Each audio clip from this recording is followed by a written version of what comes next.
tinfoil hat. Oh, what the fuck are you guys even talking about? Global controls will have to be imposed, and a world governing body will be created to enforce them. Welcome to Tinfoil Hat. We go deep, homeboy. Aaron, open your mind. Drink from the fountain of knowledge. There's lizard people everywhere. That's some interdimensional shit. Wake up, Aaron. This is only the beginning. Dude, you just blew my mind. Are you ready to get your mind blown? Good morning, Swarm, and welcome to Tinfoil Hat. You know I am. You know I'm here to do. I'm here to join me as always, the man, the myth, the legend, Xavier Guerrero. What's up? And then on the ones and twos, Jay Nice, Johnny Woodard. How are you guys? Good, man. Good show today. Good show today. We had Bobby Sausalito on, and great guy. Yes, you will be like Sam, let him talk at the beginning, and then we get a nice run. I come in guns a-blazing, okay? Guns a-blazing. And I'm going to I think this is the last time we talk Kanye ever. Really? Yeah. You sure? He tends to go Okay, I wild. can't say forever. Okay, let's just for now. Okay, for now. He's going to do something that is going to need to be talked about. Yeah. Hey, we can't see the screens up here. We haven't been okay. able to. Guys, we got some shows coming up, some big shows, some big shows. Please go to samtripoli.com, check out my shows. This weekend, I'm going back to one of my favorite comedy clubs, the comedy club in Kansas City. It's one of my favorite places to play. Dustin is one of the best owners out there, one of the nicest guys. The crowds are great, and I'm excited to go. I got my boy John Cheeser. So just go to samtripoli.com. Then I come back, and on the 16th, which is a Wednesday night, it's not up yet, Comedy Chaos is brought to you by our good friends at Absolute Extract. Go to absoluteextract.com or abx.org, I believe, and you can check them out. They're the ones who bring a ton of weed there. Also, Speedweed does as well. But ABX and the Farmer and the Felon, they give away huge amounts of weed at our show, and Comedy Chaos is the best. We got Liza Schlesinger, Tiffany Haddish, Orny Adams, Tony Rock, myself, and we have some more about to be added. Go grab your tickets right now. This will sell out fast. It's the #1 show in the #1 comedy club, and nothing's better. And then the following night, I am in Huntington Beach. That's November 17th. 2 shows. My good friend, Xavier Guerrero and Eddie Bravo will be there. We're going to do stand-up. Then we're going to do it followed by a little bit of Swarm Tank. And that's going to be great. And then I'm very excited. That Saturday, I am in Ventura with my good friend Jake Gallo and Zane Helberg. And we are at the HQ venue. We have stand-up at 7 p.m., and then I'm doing a very special rants and raves where I just go off for an hour ranting and raving, answering your questions. One is stand-up. The other one is just political ranting and raving. And I think I'm going to record that and put that out as content on YouTube. We'll see. Are you letting them ask questions? Just yeah, it's going to be Q&A, I'm everything. Ready. Yeah, and don't come in with those 5-minute questions either. Quick in and out. Quick questions. Sam, what is up with blah, blah, blah? Bam, I answer them. There we bang, go. Bang, bang, pow. Answering it. Go check that out. Then we got Fresno and Calusa on the website. More dates to come. I'm putting them up as I go. We got a lot of great stuff going on. New Broken Sim just dropped. Yep. That just dropped. If you want to support the show, great way to support the show is through our different Rockfin accounts. By the way, Tinfoil Hat, myself, all the content we're putting out, I think we're #2 biggest show on Rockfin, the #2 biggest show after Jimmy Dore, and I think we'll pass him eventually because Rockfin's my focus. So you can listen to Tinfoil Hat. You can listen to Zero, which is my spiritual podcast, putting out nothing but bangers. And then we got Conspiracy Social Club, which is the #1 debate show between binary friends, my good friend Bryan, Callen, and myself. debate the topics. We also have a great investment show called Cash Daddies, and we have a Patreon. Just go to patreon.com/Cash Daddies, and you can check it out. There we go. Check all that. Anything else? All right, go check those out. T-shirts are available at Tinfoil Hat T-shirts. Great way to support the show. New shirts all the time. If you have a T-shirt design, send it to me. If I like it, I'll send you $100. That's how it goes. Anything else, guys? That's it. That's all, yeah. Broken Sim, like we said, it was a good one. Check it out. Bobby! And we actually had one of the characters, one of the actors from Stranger Things on the latest We Don't Smoke to say. What? So we asked a little bit of the Montauk Project stuff. Montauk? Yeah, so if you're interested, go down that Who rabbit was hole. it? The Pizza guy. Oh, cool. Yeah, cool, he came in. He was a cool actor. Oh, that's cool. Yeah, so it was fun. Go check That's that cool. one out. All Yeah. right, man. Enjoy this episode with Bobby Sausalito. We go deep, homeboy. Aaron, open your mind. Drink. All right, let's get into it. Here we go. Very excited to have this gentleman on. He's from Florida. He is a political commentator and internet personality. He's got a great Instagram called Take Naps, which I'm all about. Please welcome Bobby Sausalito. How are you, Bobby? I'm well, sir. Thank you for having me. Well, honor and a privilege. Glad you're on. We're chopping it up a little bit before the actual recording, so I'm very excited to get into some stuff with you. But before we do that, can you tell our listeners a little bit about yourself and where they can find you? So I'm a political commentator. I had a video go viral on Instagram in 2020, and I decided to stop my web development business, which I'd done for my entire adult life, and start making political commentary videos about the economy, about politics, and the clown world that we're living in. And now I started doing some stand-up, and I've got about 300,000 followers across all my platforms, and you can find me at bobbysauce.com. Bobby Sauce is a great name. That's Yeah. a great name. It's There we quality. Well, thanks for joining us. I really do appreciate it. You got a lot of stuff you want to talk about. I want to get into this. Does anyone else find that these vaccine commercials on television and on the radio are so hilarious with what they're saying? As we get all these Pfizer dumps and all this CDC information comes out, and they're just basically lying to people. Yep. And it's just like, I listen to these people and they're like, it's just fake. It's safe and effective. And it's like, if you want to go out and have fun, you got to get this booster. And it's like, I feel like I'm listening to a 30-year-old argue about why Santa's real. Yeah, I mean, are we talking about the vaccine or PrEP here, too? That's the way they talk about it. Like, you can go live your life and just be a sloppy bottom, wherever you want. So crazy, bro. It's so crazy how SportsCenter has a PrEP commercial every SportsCenter. It's amazing. And it's just two dudes staring at each other going, bathroom, bathroom? Bathroom, bro? And everyone's like, all right, we'll be right back with the highlights of Tom Brady's major comeback.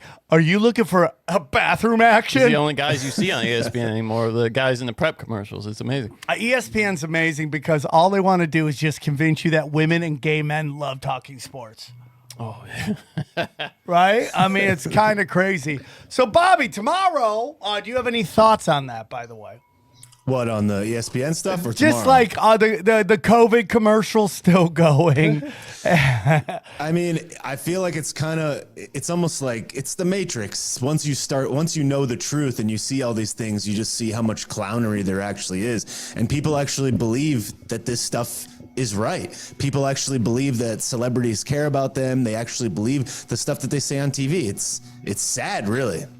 This guy, and there's no way he's real. First of all, if you have a Ukrainian flag in your bio, I don't think you're real. I don't think you're a real person. Good No, point. Yeah. I see Ukrainian flags on people's cars in LA. I don't think they're real. NPCs? Yeah, I think they're just remote control dummies, dude. But this one guy said, this is summarizing his tweet, basically saying, if given the choice between COVID and HIV, I would take HIV. I saw that. No hesitation. And he claims to be like a chemist or something, that guy. He had the Ukraine flag in his profile. He has to have that. Yeah, it's a requirement. He's the only one picking that, right? There is nobody that would pick HIV over COVID. There's nobody. It's kind of crazy, man. I mean, and you're totally right, dude. So much of this stuff is just loose jacking, done on purpose to rile up you and heighten your anxiety so you're easily manipulated, right? I mean, that's basically it. Yeah, and then they just gaslight you about the situation at hand, and they're so sick in the head too, because they'll make television commercials for children to convince the children to tell their parents how bad they want the vaccine. They're like, "Oh, did you have a heart attack at age 8? Do you have myocarditis? Good thing the doctors at this hospital helped me with my myocarditis. And also, by the way, go get your 3rd booster shot so you can go to school and get taught how to be a lemming employee." So yeah, it's a good time out there. It's unbelievable. It's unbelievable. Yeah. Like what's going on, and like how, like your job as a parent is protect your child at all costs. All costs. If there's any danger at all, you pump the brakes, you stand in front of them, you take the bullets, you take whatever's coming at them so that they can grow into the best version of themselves. And the amount of virtual signaling through your children is unbelievable to me, to the point, again, I wonder if it's real. Is it real?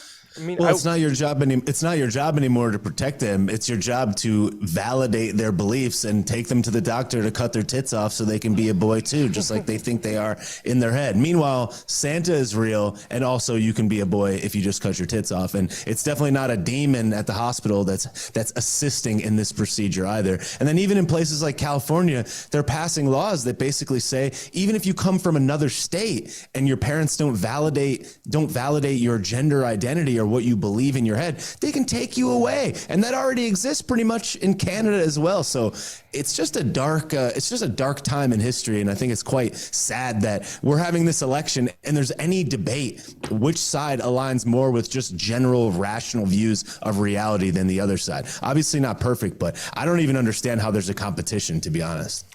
Well, because the people that are voting for the demonic side, and if we're talking the 80s, by the way, a lot of the Republicans were the demonic side. I mean, and in the 2000s, it's not R's and D's. It's like Bush death cult, man. It's like satanic globalist death cult that has a lot of resonance in the Democratic Party. That's why it's like, and it's very interesting because it's like I tweeted this today. It's like it's really crazy that ever since the fucking satanic globalists have lost their grip on our hearts and mind, suddenly no election can ever be finished on election night. This is a brand new phenomenon. Right, exactly. The entire state of Florida, which is the 3rd most populous state in America, will finish the count and probably have the results out by 10 o'clock p.m. And other countries will get all their votes tallied in the same day as well. Yet we can't seem to figure out how to count paper mail-in ballots in Pennsylvania. I'm sure it's not because they want to put John Fetterbeef in there and install him so that he can be a mindless drone for the establishment. I'm sure it's all above board. I completely and utterly agree on that. And so I think like either it was this show or it was another one of our podcasts that we do, Johnny. We talked about how there was this poll out of Florida that the Democrat running for governor of Florida was leading by 10 points. Charlie Crist, yeah. And we're like, you do yourself no service by putting out that tweet because nobody believes it.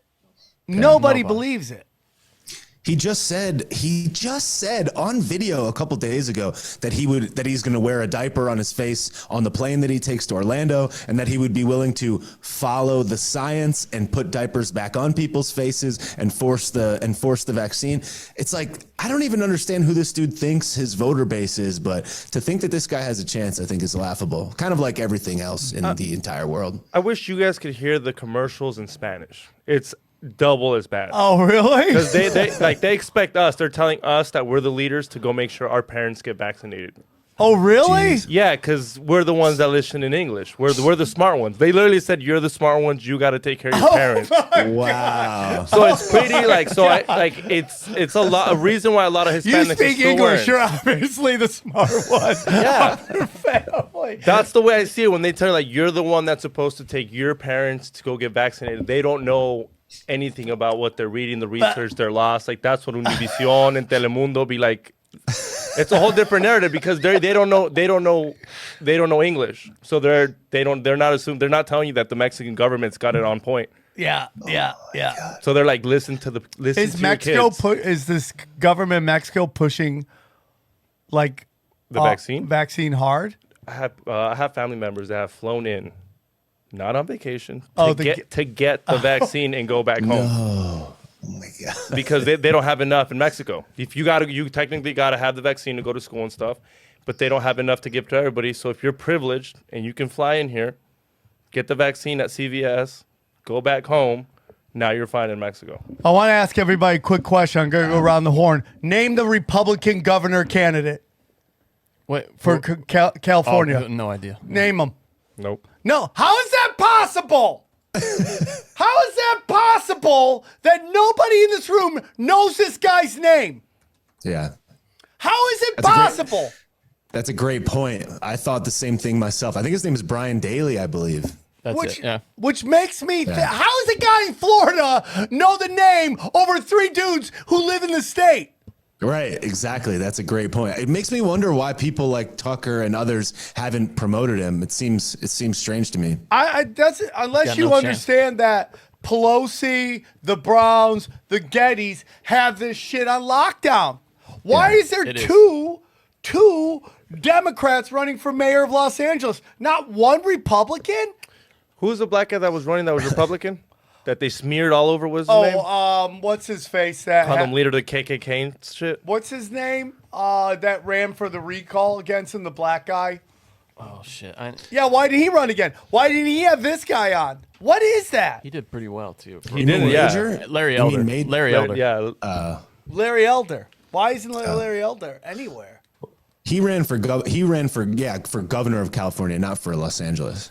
No, yeah, he ran for the That's governor what in the recall. Sorry, he jumped around, but that's what he's talking about. The recall election. For governor of Right, governor for of California. Yeah. against Newsom. Yeah. Yeah. Yep. So the guy who got recalled, did he actually get recalled or he didn't get recalled? Well, I think that's one of those terms like impeachment. Like it was a recall election, and he wasn't. He wasn't. He won. He wasn't recalled. He wasn't recalled. They got enough signatures to get an election, but he wasn't actually recalled. Right. And now this guy who Wasn't that close, particularly. got Yeah. a recall election is up 20 points. Well, I mean, he won the recall election by quite a lot too. I mean, what were the? Yeah, it was, supposedly. Yeah, I mean, if it's let's see, what were the results? 61.9% for Newsom, 38.1%. So I mean, he won by 23 points. No, I'm sorry, more than that. 30. Yeah. 23 points. Yeah. It's almost 24 points. It's just So that's about the same. It's tracking about the same. It's just dude, California has way more Democrats than Republicans. It's just how all it is. Democrat. Dude, they ran out the outlaws. That's why the Schwarzenegger is a miracle that guy ever got elected with an R Is next to it? his Or name. is he on film in No, just- Bohemian Grove sucking off fucking a bunch of But dudes? just that, but I mean, it's weird that he's not a Democrat. I guess is what I'm trying to say. Like, Well, it goes down to that's not real. The R's and D's aren't real. but for people who are Democrats, that's a very real thing. They think that party is as real as it gets, And- they're obsessed with that. And it's like you said, they ran him out. Anybody that was a real Republican is out of here, except for us. Like, except you're like the only person that I know out that's like, I'm with you. everyone else that I know that was with it, that's said fuck it, left already. It's crazy. What is your whole take on Kanye and Kyrie and all that stuff? Well, I think it's I mean, for lack of a better phrase, it's like a public lynching of them. Essentially, they're demonizing them in the public eye, and they're not allowing them to speak. And they're saying, if you become the most impactful and wealthiest people in America, even if you're in this supposedly oppressed class, we still own you. We still run you. We're going to tell you exactly what to say and what to do. And we're going to make you follow these rules if you go against the wrong people, if you say the wrong thing. And I watched all the interviews with Kanye, and I watched the Drink Champs podcast. And it's like the guy made some generalizations and his delivery was poor, but it doesn't sound to me like he's very anti-Semitic, and it seems like they're using this phraseology to kind of do similar things that the left kind of does, and say anything that questions anything. Yes. This person deserves to get silenced, and it's like, I thought we were about the free speech. I thought we were about anybody can say whatever. It's like these guys are losing their careers. They're being demonized. They lose their kids. It's like, isn't that kind of the same thing that we usually fight against? I think that it's so dicey of a topic too, that everybody dares not to even touch it, because then they're kind of setting the stage where they're just like, if you even slightly tend to agree with them, we will destroy you. Look, we destroyed these people that have everything. I totally agree, man. Yeah. Did you see what they did? Nets give Kyrie Irving 6 requirements to fulfill before he can return from suspension, and they're pretty apologize.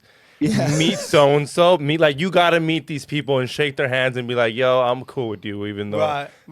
That's fucked up. I mean, what ultimately you're doing is validating what he's saying. I mean, you really are. If he's saying they run everything, now you're making them kiss the ring. Yeah. That is it. I mean, it really is. And he gave a pretty thorough apology. I mean, if you read his apology, he really went there. But they want him to kiss the ring. They want him on the floor. They do. Bowing, they really do. Complete sensitivity training, complete anti-Semite training.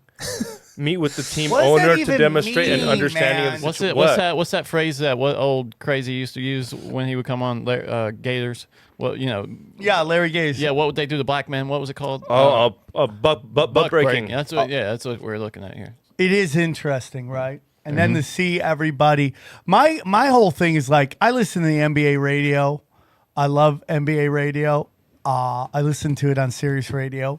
And, there's some great guys on there. And they're, Eddie Johnson and Justin Termini and these guys, it's like they're still talking about they're still holding, Kyrie Irving's stance against vaccines as this sign of what a awful judgment he has when he's been completely validated. Yeah. They mentioned that before Flat Earth. I mean, it's unbelievable. And now if you call into their show and challenge them on the fact that they were okay with the NBA demonizing an entire group of people, white people, during the Black Lives Matter season, in which the NBA completely pushed white supremacy, white privilege, all this stuff.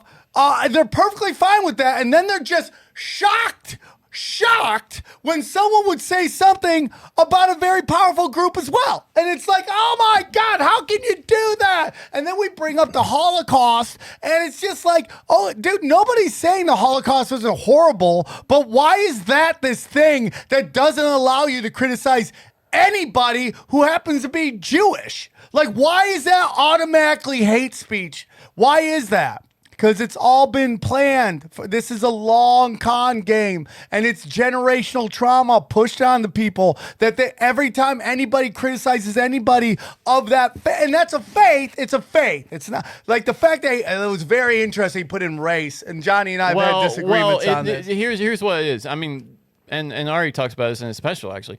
The people of the Jewish faith have been inclined to breed with other people of the Jewish faith. So their genes are not diverse. That's why you can pick someone who's Jewish out of a lineup.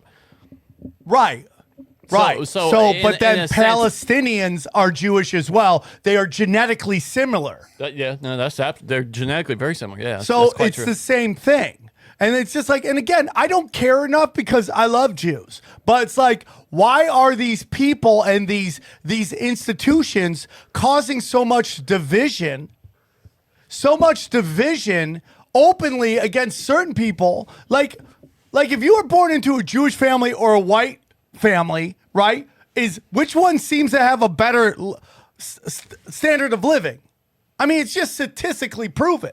And the fact that either of them are judged by the actions of a few is like the whole con, right? I mean, that's the whole con.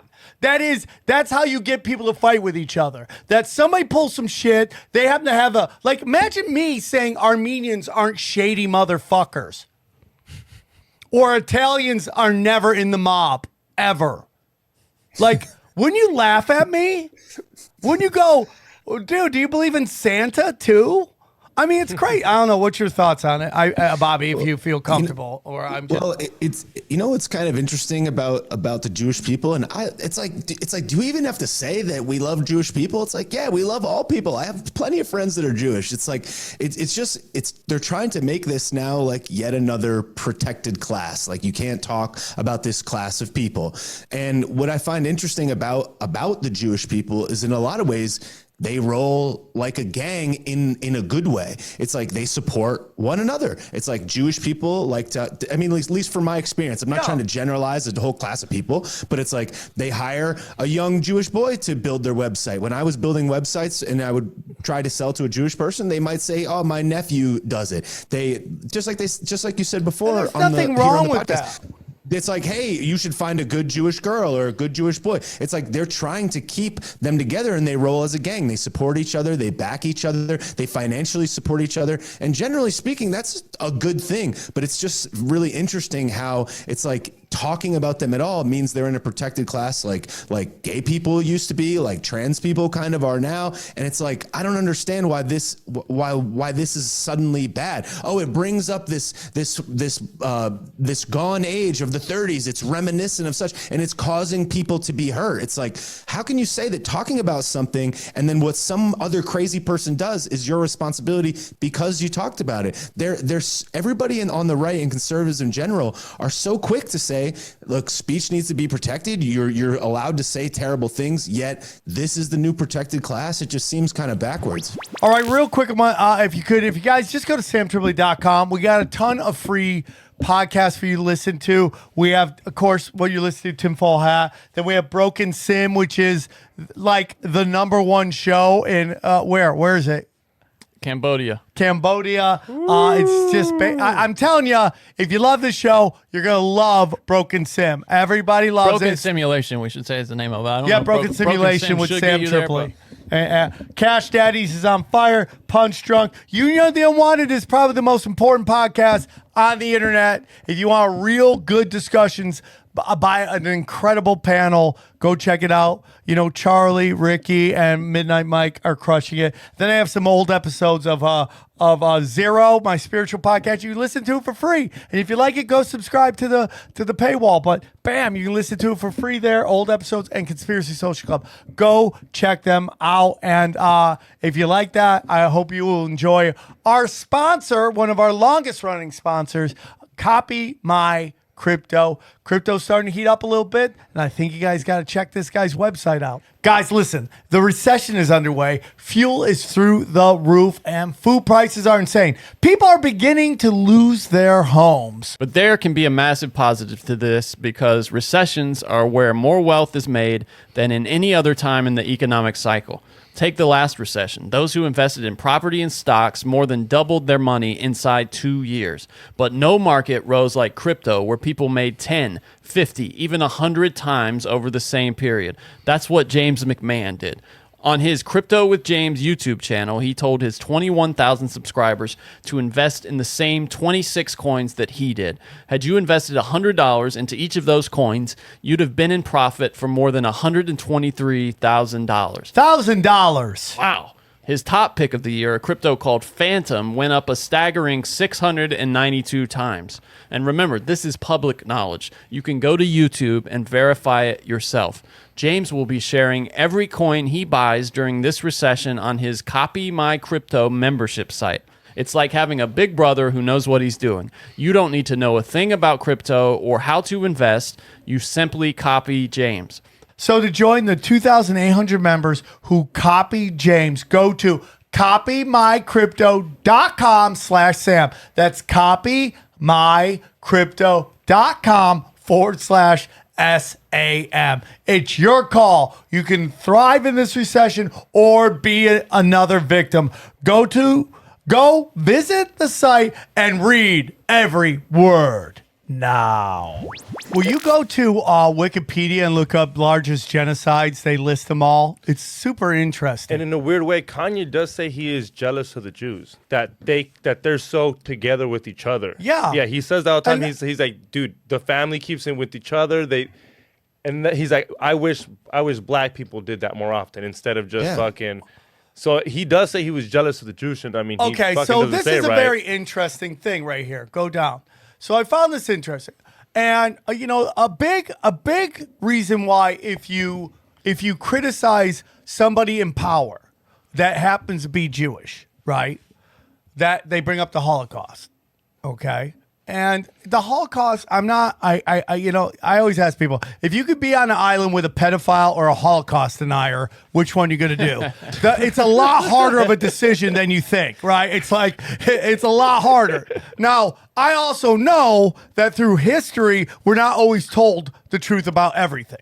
So I'm not going to sit there, but we all know something horrible happened, right? Can we all agree on that? 100%. Yes.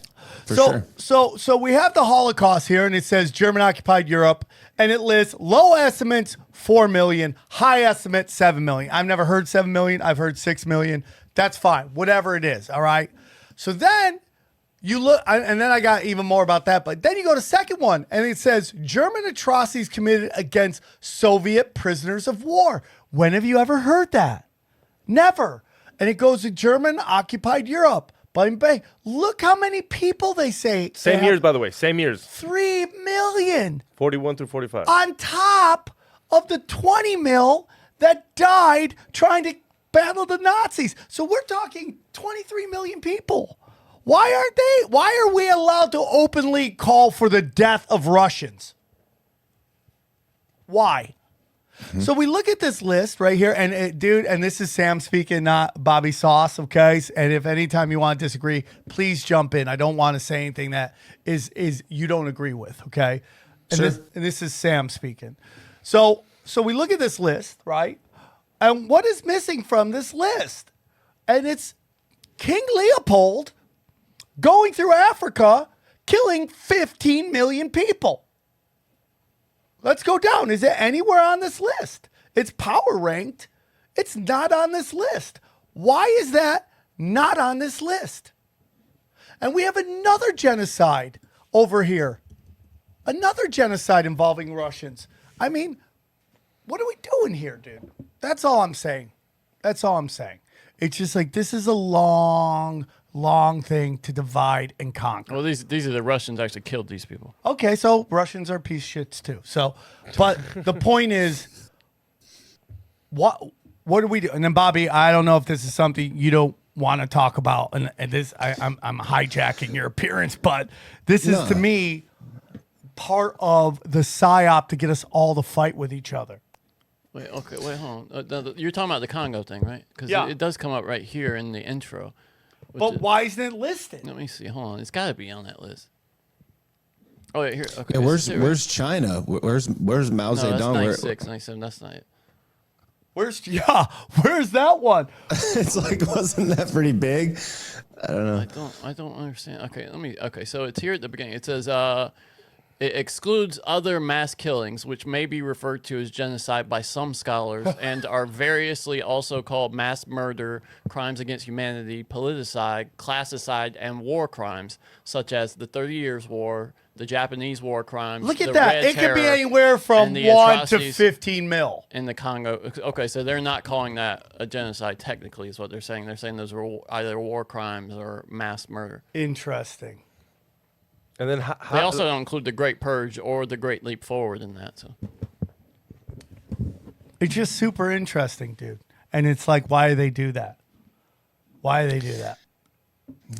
I don't know but the thing that I find so interesting about it, which is tough because we like to pride ourselves on being good communicators and identifying things that are hard to talk about and being free thinkers and representing the voice of the voiceless, so to speak, online. But it's like they're trying to let us know that if you talk about this thing, you will be destroyed, and if it can be misconstrued in any way, then like we will ruin you. It doesn't matter how many billions of dollars of relationships you have, you'll be ruined. If we can take out two of the top tier guys in the world, it's like we can destroy anyone. It's like putting you on notice. So it's dicey to even talk about this, and it's sad because ideas and conversation are how we learn and grow. It's how the population evolves. So it's sad that this now is the new protected class that we can't talk about. And even just talking about this, I keep thinking it's like, imagine how they could clip this out and make it and demonize any one of us and try to destroy us. Isn't it sad that that's what has to happen, and all of that idea exchange has to stop? It's a shame. And the whole thing about this isn't that, here's my opinion on Jews. Jews are like white people. Jews are like Armenians. Jews are like Italians. Jews are like, they're very family-based, loving people. Very loving people. And when you see them generalize an entire group of people on the actions of a few, that's where I have major problems. Okay. And it's like, if you are upset about terms like Jew slave ships, but you're okay with white supremacy and male toxicity, I think you're brainwashed. I think if you think it's okay to generalize some and not others, I think you're brainwashed.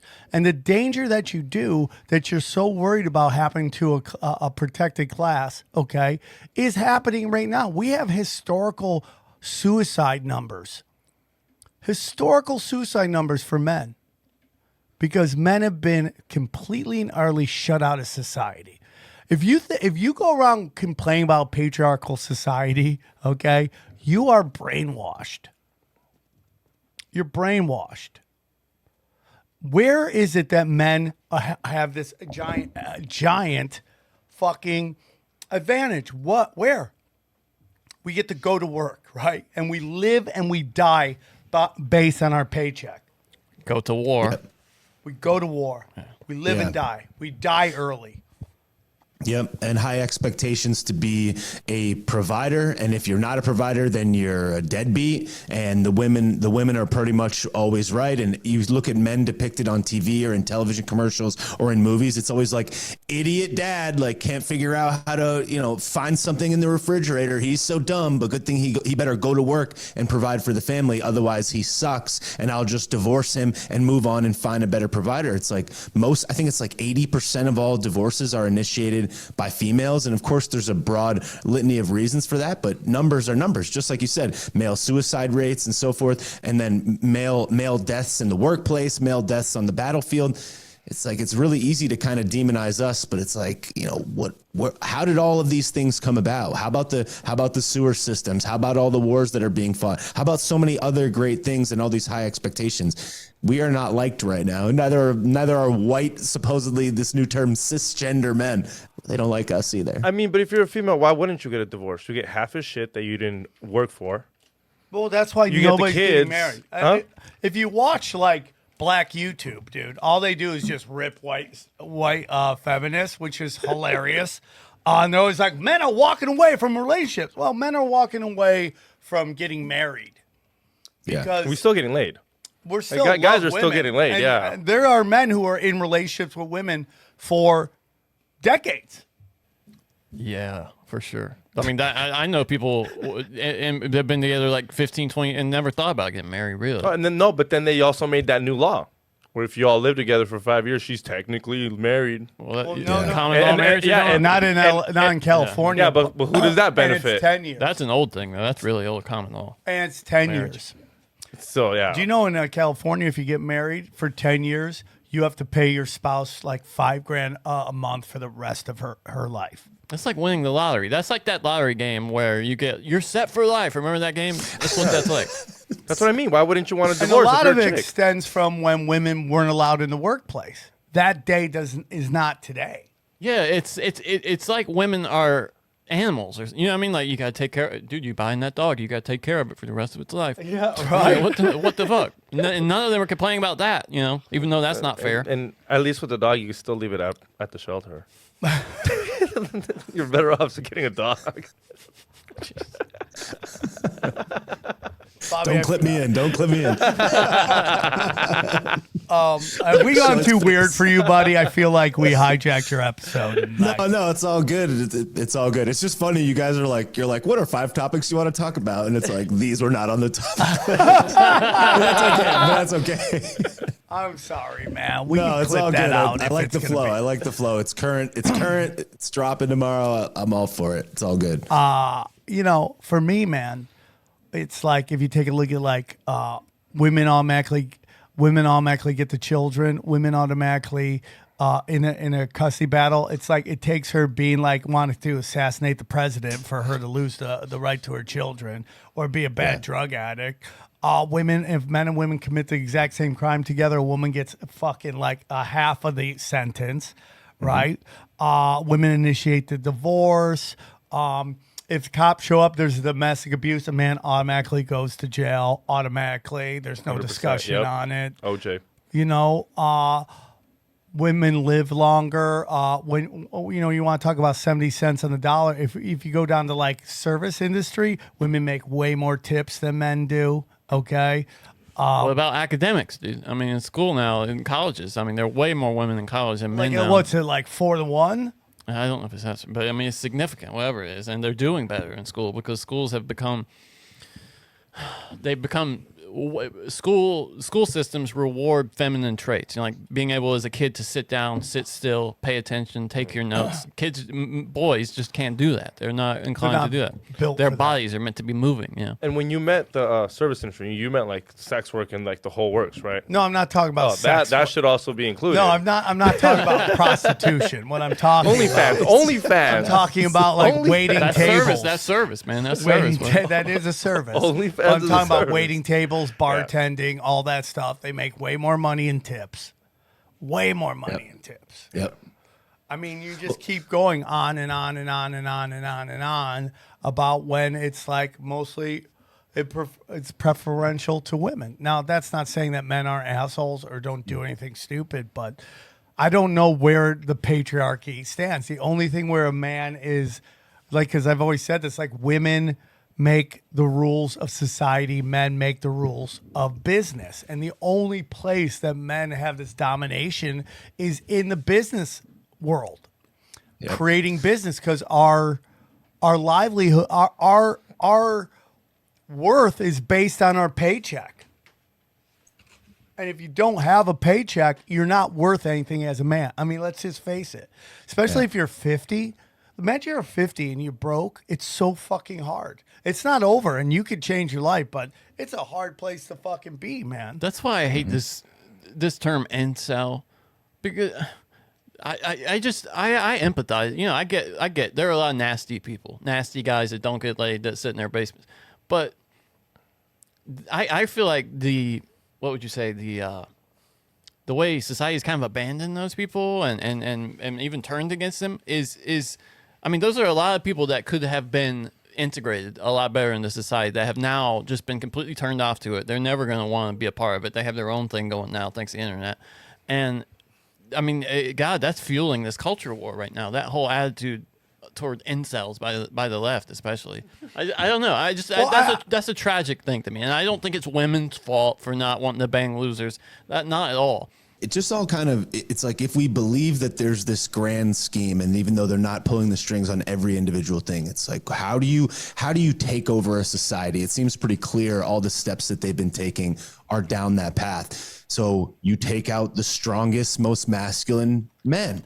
You demonize those men and you destroy them. If you wanted to defeat a group of people, you would identify those people first and emasculate them and ruin them as much as humanly possible. You would say that exercising is bad and and having toxic masculinity is bad, and you would immediately try to take out all of those strong male figures, those leaders. And that's exactly what's happening in society. All plays into the bigger picture, which is create create an endless class of subservience that relies on the government and relies on the state for absolutely everything. Because if there's no strong, powerful men, then where are you going to get it from? The only place you can get it is from the establishment. So it all just plays into the big grand scheme, which is takeover and elite class ruling in perpetuity until the end of time. I completely agree with that. That's how you destroy. Like the United States is a lot like Russia. You can't go into Russia and go to war with Russia. You can't do it. Can't win the land war in Russia. You can't. You just can't. And guess what? You can't do it in America either. First of all, we got oceans on both sides. We see you coming. We're going to send us ships out and fuck you up. And second of all, every house has a gun. Every house has a gun, multiple guns. Right now. Maybe not in California. Yeah, right. And that's what I'm saying. Right now. As of right now. Maybe. I mean, but that's just kind of how I see it. I just feel that, like, you can't come and bang with America. You have to kill it. You have to destroy it from the inside. And that's through cultural Marxism. Yes. And the completely and utterly destruction of the roles between the sexes. And where, people, you always see that meme about, like, oh, the 1950s man and then a modern day man. Well, where are those guys? Where are those guys? And where would that guy be in this society? Where does that guy fit in? Where does that guy fit in? Mm. So if they're attacking us from the inside, you would say this is Russia and China? I don't know if it's Russia or China. I think China has something to do with it. I don't necessarily think Russia is the enemy. I think we have more problems with them than they have with us. So you think China's more behind it? Because, I mean, the fentanyl shit's straight out of China. Yeah, what's your thoughts? Yes. Bobby? Yeah, I think that the borders and the countries are almost an illusion, and not that they don't exist and they're not real, but I would wager that there's 100 white men that run the entire world that are not bound to any country and have likely no allegiance to any land whatsoever. And I would wager that they all work in cahoots, and, they finance both sides of every war. They try to demonize one country versus another country. They have money to be made on either side of things, and the entire populace being completely distracted and focusing on every person other than them as the supposed bad guy in the room is good for their game. And they're winning to a tremendous amount. The amount of finances, which is really kind of the lifeblood of the entire planet, is where the money flows. Think about the financial shift that's happened in the United States in 2008. All of the homes and all of the houses, all that huge transfer of wealth. Well, what's the modern transfer of wealth? It's the biomedical security state. Think about how many blue surgical masks sold in the last year. How many of those useless PCR tests sold in the last year? How many of these vaccines that are damaging people with no liability that were financed by the governments? It's like there's some people that are making a ton of money off this. So it's like to say it's China or it's Russia or it's the US, it's like, I would wager it's the 100 dudes that control all of those countries anyways. They anoint leaders in each of those respective nations. And I would wager that no matter what country they're in, the guys at the top, they work together, because as long as they're rich and they're powerful, what do they care what country rise or falls at any given time? As long as they have a stranglehold of it, and as long as they have control of how the finances move, whether there's countries or not, almost doesn't even matter to them. Aristocrats help aristocrats. That's really what it is. And at the end of the day, when you keep going all the way back, they're all related. They all have, like, family ties, and it's just the way it is, man. It's just the way it is. Someone needs to tell me how England makes its money. How does it make its money? It's just the way it is. How's it do it? How does it do it? It doesn't have any natural resources. Doesn't make anything. Doesn't make anything. It's tourism. After that, Yeah, what? It really is. And it's down. That's why they're so indebted to the royal families, because the tourism from that is a big part of their economy. It's control over the financial empire, Let's the see what city of I'll London. check out their GDP. Let's see. The city of London, dude. That's Yes. how it goes. So you have these really high ups, these 100 guys. Some people think it's the 300, the Council of 300. It's Some people 71. think it's the 13 families. I think it's all a cult. I think above that, it's above Jew, it's above Muslim, it's above Christian. You know? It's 71% services, 17.7% from manufacturing, and 0.6 from agriculture, is what they're saying. So I assume 71% tourism is service. basically tourism, service industry. Yeah, I mean that's what Think they're saying. about I mean, that, dog. It's not just tourism, but yeah, it's a big part of it. Yeah, for during sure. COVID, they made no money. No, I mean they're financially strapped. Isn't right that all now. Europe though? Isn't all of Europe just That's the tourism? whole thing. Most of Europe is just straight up like a tourism. Crazy. It's crazy, dude. It's crazy. And then you get to the highest levels, and this is where I get into like, this is all occult shit. It's all occult. Yeah, and if you look at, again, it's like what is the greatest threat to their power? It's a united people that know that they exist. So it's like, how do I don't think that any destruction of America will ever come through force or through violence. It won't come on a ship or on an airplane or through a bomb. It will come through the mental contagion. That is the modern day war. So it's like what I say to people on my show all the time and on my channels and in my videos is like the modern day hero is the truth teller, is the idea sharer, is the communicator. It's like your heroism, your fighting on the front lines is in the mental war. And a lot of people don't understand what that means. And they're like, you're a keyboard warrior. And it's like, you have a central distribution point that sits in your pocket that's more powerful than the printing press ever was. And that changed the entire world. So it's like to think that we're going to need to hold up our guns to fight this war. The war's already here. The battle's already a mental contagion in the mind of the people. It's like if you can convince somebody that that cutting off a 14-year-old's tits makes them the other gender or whatever, or if you can convince them that they need a vaccine for a sickness that is extremely unlikely that would ever affect them, what could you not convince them of? If you could convince a boy they can be a girl and vice versa, it's almost like they're gloating, like, look how far we can go. You better stay on your knees and you better not question it. And what Kanye and Kyrie Irving, it's just yet another example. It's like if you come at the king, you get destroyed. And they're clearly establishing and drawing the lines of where you can play and where you cannot play. And that's what I think is the game that's at hand and the war that's at hand. And you have to remember what I said before. If they finance both sides of the war, and at the end result, the people are scared, weak, and under control and desperate for money, freedom, whatever, then they win forever. I completely agree with that. I completely agree with that. And they draw this line, and they cannot cease any inch on that line. Because if you allow people to question power, then it's all fucked. Because the ability to operate without criticism allows people to be very brazen, take chances, push hard. If you have people calling out stuff left and right, like the notion that like they're trying to say globalism is anti-Semitic or Zionism is anti-Semitic, that's letting you know that those terms scare them.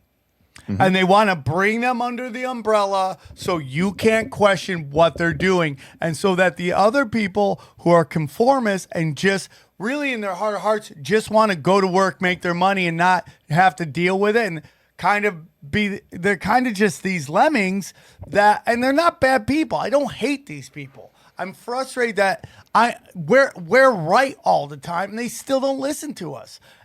They know us. We're their families. We're their husbands. We're their boyfriends. We're their sons. We're their coworkers. We're their best friends from high school. They know us. But yet they listen to somebody on television who's been busted lying over and over again, and they just want to believe them still, no matter how much they're caught lying, because it takes work to question everything. Mm-hmm. And yes. I always say to people, imagine how much mental work and gymnastics you had to do to get yourself over to the right side of things, or to support Trump, for example, when that was the case in 2016. You had to convince yourself to go against all your friends, all your coworkers, every celebrity that you've loved all your life, every movie star, every daytime talk show, nighttime talk show, the person at the water cooler, and the people in your social group, including your sister, your brother, even your parents. It's like you had to convince yourself with such a strong argument that you would go against almost everyone, or what seems to be everyone everyone in the public zeitgeist as well. It's like To be a Democrat or to be a leftist or a progressive means that you could do no research at all. That's why you have a 14-year-old want to vote for a Democrat, or an 18-year-old, or a college kid that's easily persuaded, or a person that doesn't pay attention at all. They can say, well, do you not like abortion? Vote for the Democrat. It's like, to be on the right side, to be a conservative, to believe in free thinking and the general, what is kind of appears to be counterculture, the unpopular opinion, you have to do a lot of work to get there. The easiest position to hold is the one that agrees with Billie Eilish and Whoopi Goldberg and Stephen Colbert. That's the easiest position to hold in public life, and that's why it's so hard to get people to be conservative, because it requires work and effort. I mean, college campuses are full with those people. They're just telling you what to vote, and not once did I remember being told to vote Republican at college at all. And there should have been one person. I think that the option should have been there, but he's right. It's all Democrats. Yeah. It's all, you don't get to question anything. Dude, and like he said, you love Billie Eilish. You all right. I remember showing up. I grew up, pretty conservatively, and I remember showing up my first day of college, dude. And my professor goes, "Do you guys want to know what Ronald Reagan and the terrorists have in common? They both tried to destroy America." That was my history professor, was comparing Ronald Reagan to the terrorists, and I was like, "Oh, okay, I see." And she, like, the whole time she spelled George Bush, this is kind of funny. She spelled it like Bush the beer, because he's an alcoholic. That's how she would spell it. But I knew. I was like, "Oh, okay." And you'd never hear a bad word about a Democrat from any professor. But I think she's bullshitting more about the terrorists than she is about Ronald Reagan. Yeah, really, she's half right. I mean, she is half right. I mean, what we did to the Middle East off a lie is unbelievable. And nobody's held accountable for that at all. Which fits into this thing. I just think it's all a haunted house, man. And they're just thespians in this production ran by fallen angels to get us to fight with each other. And that's why I don't think anybody ever fucking pays a price. Like, how is Hillary Clinton still tweeting and like acting like Hillary is constantly like she's trying to enter the double dutch of the election constantly. Like, I'm gonna jump in. And everyone's like, don't jump. Nobody wants you to jump. I'm gonna jump in. I'm gonna. You're like, no, nobody wants you in. Nobody wants you in. We've all moved on. Don't do it. And she I just think she's a thespian in this production, and that they never really have to pay for their crimes. Maybe I'm wrong. All right, real quick, I just want to take a moment, guys. If you go to samtripoli.com, I have some killer cameos. Click the link. Cameos of fire. 2 to 3 minutes of pure conspiracy fire. And he did one right before we started. We were all involved in it. I can tell you, they are fire. Fire. Fire. We discuss the things you want us to discuss. Go hard in the paint, okay? That's how we do it. We also are very proud to announce we have an affiliate program with our good friends at Wise Wolf. Buy gold and silver at Wise Wolf.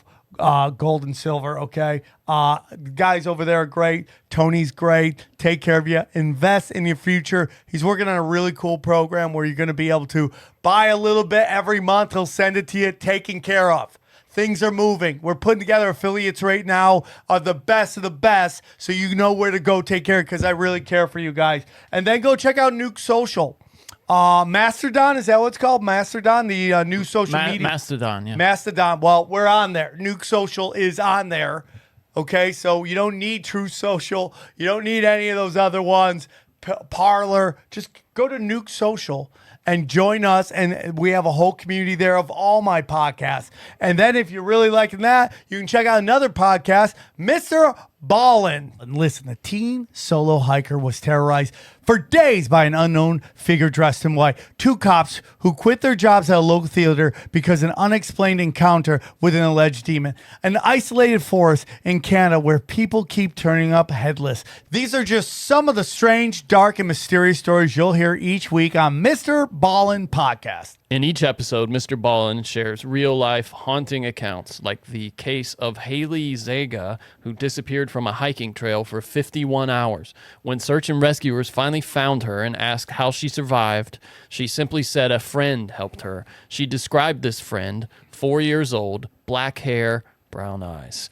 This friend was initially dismissed until they realized the girl had gone missing in that exact spot 23 years earlier and was never found. She was 4 years old. She had black hair and brown eyes. Yeah. So, I used to watch Mr. Ballin all the time when my babies were born. I'd be take care of the babies and we would watch his stories. He's a great storyteller. I really enjoy. So here's what's going on. Prime members, okay, listen to Amazon Music exclusive podcast, Mr. Ballin Podcast, Strange, Dark, and Mysterious Stories in the Amazon Music app. Download the app today.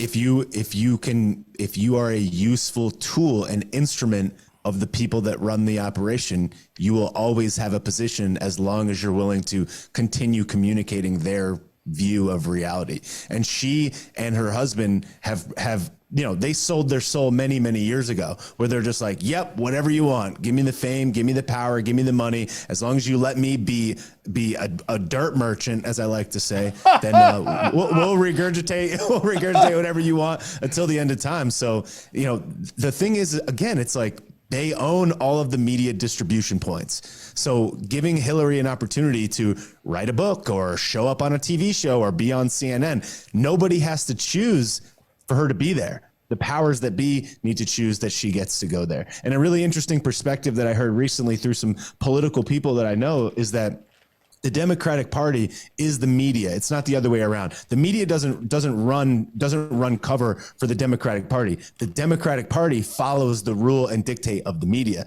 The media tells the Democrats what to do, and they basically say the same thing that they're kind of saying to Kanye. It's like, if you don't do this, we will destroy you. CNN will turn on you. MSNBC will turn on you. All of the major publishing houses will do what they did to Kanye and to Kyrie Irving. We will destroy you. As long as you will regurgitate our line so that we remain in power forever, we are unelected, we run all the media, then you can have it. And Hillary Clinton and Bill Clinton sold their soul many years ago. Who knows how many horrible things Bill Clinton has done and Hillary combined. And it's like, what happened in Haiti? I always say that, like, what occurred in Haiti? I don't know, but I know.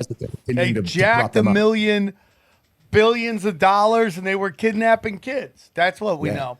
And it's like so interesting because like you get into like BLM, you get into feminism, you get into the Democratic Party, and to a point I'll throw in Zionism there. I think all these start as pure movements, right?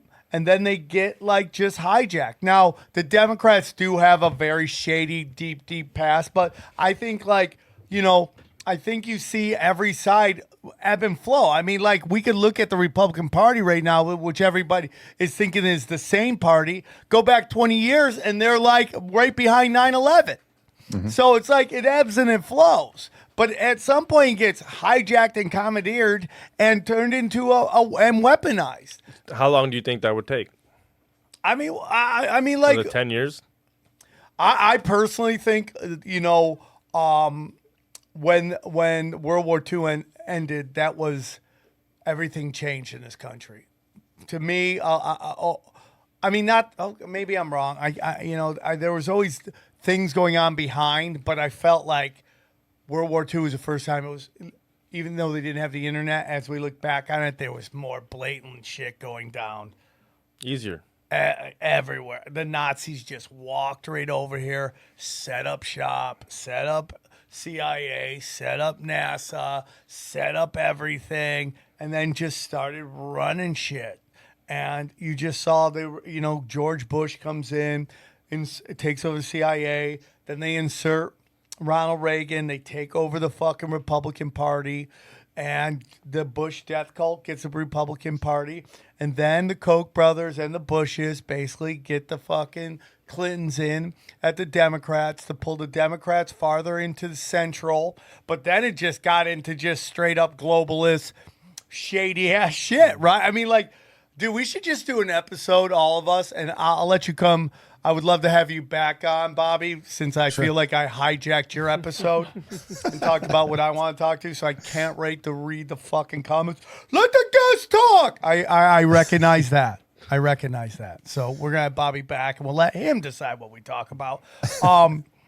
But if we should just do an episode where we go back and watch George Bush versus Bill Clinton debate. And just watch that would be great. The pro wrestling theatrics. Do it like Mystery Science Theater. Oh, kinda?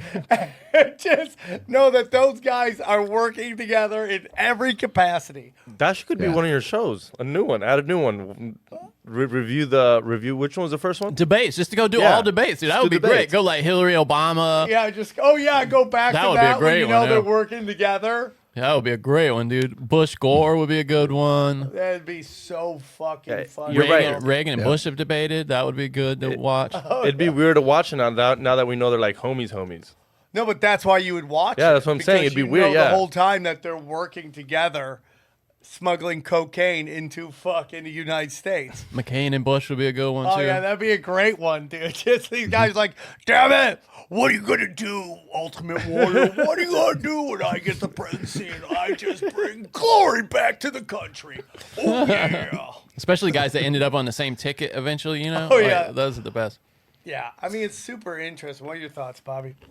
Well, yeah, I mean, I think so many things go into the memory hole, and even events that happened here in the U.S. 3 weeks ago, people forget. But it's like even Obama and Bill Clinton and all the rest, they were talking about how important it was to preserve the border. They were talking about law and order and the rule of law and all these other things and legal immigration versus illegal immigration. But people don't forget, but people forget so quickly, again, because it's like, how do you control the world? You control the way that people think. You control the mind. How do you control the mind? You control the distribution points of information. If you have control over all of their sensory inbound information, other than people speaking person to person, you can control the way that that person thinks, how much they remember, and what they forget. If you can erase history by removing certain videos on YouTube or on these social media platforms, where else are you going to get it? From the bought and controlled paid media? Or are you going to get it from the person at work, where if you say the wrong thing at the water cooler at work, they could fire you for discrimination because you said something? So you can't say anything in person, and then they say you have to stay 6 feet away from each other, and you can't go to dinner, and you can't go to Thanksgiving, you can't go to Christmas. So it's like every single thing is separating you from exchanging information, talking about things, collaborating, learning, and understanding, and everything pushes you to getting your information from a very focused, small group of information sources. And that's how they have taken over the world and caused this social contagion. You have someone like Dr. Peter McCullough, who I believe just lost all of his medical licenses, and it's like, this guy is one of the most decorated doctors in the entire world, one of the most published doctors on this subject that lives on the planet today, yet they take his power away. And again, it's just another example of how much control they actually have. We get this illusion of choice in this election, and generally speaking, the right is better than the left. At least you're going to get more truth that way, but they are very firmly in control, and the last shreds of power that we have, we're watching being taken away from us in real time. So I just hope that people will watch something like this, not just for entertainment, but then take action and talk about it and share it, and not try to demonize a person and use a term like, for example, anti-Semitic or whatever, or xenophobic or whatever, to stop the conversation there. It's like, you don't have to just put people in these buckets. We have to allow people to communicate, because that's the greatest threat to this unified, endless takeover of the powers that are really, truly in control, that are not elected, not seen, and live and reign over the people forever through their family ties and their generations of their family and wealth being passed down. You're 100% correct. We're seeing this left and right. Alex Jones, Kanye, Dr. Peter McCullough, even though I disagree with him on the virus part, but you have these people that are being publicly like lynched to send a message to everybody. Is like, if you talk, this will happen to you. But more and more, man, people like Kanye is like, 2 weeks have passed. Like now people move on to Kyrie, and now you're seeing all the hypocrisy of that coming out. Like Shaquille O'Neal, who I love, is like, Kanye, you're on your own. Oh, really? Your movie theater showed the movie, Shaq. What are you about that? Oh, you're not I'm sorry. You're not micromanaging everything. Sorry, your name's on it. You did the exact same thing. Oh, why is everybody not going? Why is if David, Adam Silver is so upset about it, why is he still in negotiations with Amazon to do a streaming package for $1 billion when that's the #1 movie streaming on Amazon Plus? Yep, that's right. That's right. Because money runs the entire world. Obviously, we all know that to be true. But how could you say that Kyrie is anti-Semitic, but Amazon, who is providing this link, is not? Again, because the money runs the operation. So it's so clear and obvious, just like everything else has been. It's like, I swear every single week that passes, I'm like, how much more obvious could this be? But again, it's like, they have stopped the ability for the people to communicate how obvious it is, so they can get away with anything forever. And then they have people like Shaq or like Charles Barkley, who are employees of the media of the idea distribution. You think that Charles Barkley is going to side with Kyrie when he's collecting a paycheck? That means that he loses the bag. And even though he's got FU money, he still says it to keep his job. It just goes to show how easily persuaded people are by the bag, and how much they're willing to sell out even their supposed, their friends and people that are in their community that they're supposed to stick together with. They'll sell them out to keep that cash flowing. I mean, as you can tell, everyone's talked about it. How is it that J.P. Morgan ends their relationship with Kanye, but not Jeffrey Epstein? Yeah, that's crazy, like one of those right? where it's like, how the fuck does that even make sense? Crazy, right? It's crazy. It's crazy. So they do all these things to let you know that they're in control and you can't do anything. Okay, so we have this story. We have Alex Jones, Kanye, all these guys getting taken down. Now we have this really interesting thing going on where all of these politicians are getting in that don't seem to be the guy that the people want, right? Like, so we have Putin in, right? We have this governor in New York. She was unelected. We have Biden, We have Biden, which we'll get into that, whether that election was stolen, which I 100% believe. Kamala. Okay. Yeah. Biden, Kamala. We have this guy, Fetterman in Pennsylvania, who can't even talk. And yet they see him like he's leading Oz. Like, how's that? Who is voting for that guy? Right? And then you have this guy now in the UK, this Indian dude who is like unelected and put in, like he couldn't even win his own party like 3 weeks ago. Now suddenly like everyone stepped down and we're like, oh man, we're going to put UK. And it seems to me what now let's talk Brazil and everything going on in Brazil. It just seems to me like what they're trying to do is manifest us to believe that they have all the power and we have none. Yes.